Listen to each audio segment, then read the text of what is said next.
जिल्हा परिषद कर्मचाऱ्यांच्या नुकत्याच करण्यात आलेल्या बदल्यांमध्ये अनियमितता असल्याची तक्रार कर्मचाऱ्यांनी केली आहे। याबाबत कर्मचाऱ्यांनी थेट विभागीय आयुक्तांकडेच दाद मागितली आहे।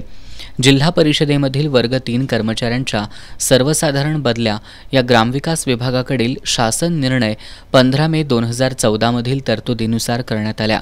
मात्र कोल्हापूर जिल्हा परिषदेकडील सन 2025च्या जिल्हा स्तरावरील बदल्या या शासन निर्णयातील तरतुदीनुसार झालेल्या नाहीत असा आरोप जिल्हा परिषद कर्मचाऱ्यांनी केला आहे। जिल्हा स्तरावरील बदल्यांचा कालावधी शासन निर्णयानुसार 5 मे ते 15 मे असा निश्चित केलाय। मात्र या बदल्या 22 ते 24 मे या कालावधीत केल्या आहेत।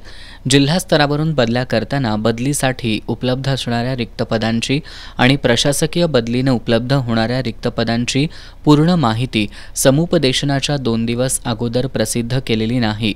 बदली दिवशी यादी प्रसिद्ध करताना ती व्हॉट्सॲप ग्रुपवर 1 तास अगोदर मोघम स्वरूपात प्रसिद्ध करण्यात आली।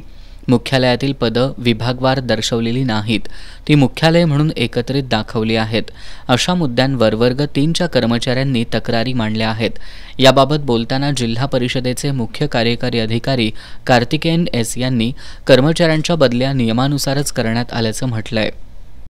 दुसरा त्यांचा आक्षेप होता की मुख्यालयामध्ये जे कोणी येणार त्याच्यामध्ये ते पद आपल्याला दाखवायला पाहिजे होते म्हणून। याच्यामध्ये विषय असा आहे की मुख्यालयामध्ये एक डिपार्टमेंटला लोक 5 वर्ष 6 वर्ष एकच डिपार्टमेंटमध्ये काम करतात। त्यामुळे आपल्याला त्यांचं स्थलांतरण जे काय स्थलांतरण बदली जे आहे ते आपल्याला 30 तारीखला ठेवलेली आहे। ते स्थलांतरण झाल्यानंतर जे कोणी मुख्यालयामध्ये येणार आहेत त्यांच्या मागणीप्रमाणे समुपदेशनप्रमाणे मुख्यालयामध्ये पद देण्यात येईल। अशा पद्धतीने दोन्ही आरोप मी विभागीय आयुक्त सुद्धा मी पत्र दिलेली आहेत, क्लॅरिफिकेशन पूर्ण दिलेली आहे। दरम्यान ज्या कर्मचाऱ्यांच्या बदल्या नियमानुसार झालेल्या नाहीत त्या कर्मचाऱ्यांनी प्रसंगी न्यायालयात जाण्याची तयारी केली आहे, तर काही कर्मचाऱ्यांच्या मर्जीनुसार बदल्या झाल्या नसल्यानंच त्यांच्या तक्रारी होत असल्याची चर्चा आहे। त्यामुळे कर्मचाऱ्यांच्या बदलीचा मुद्दा सध्या चांगलाच गाजतोय।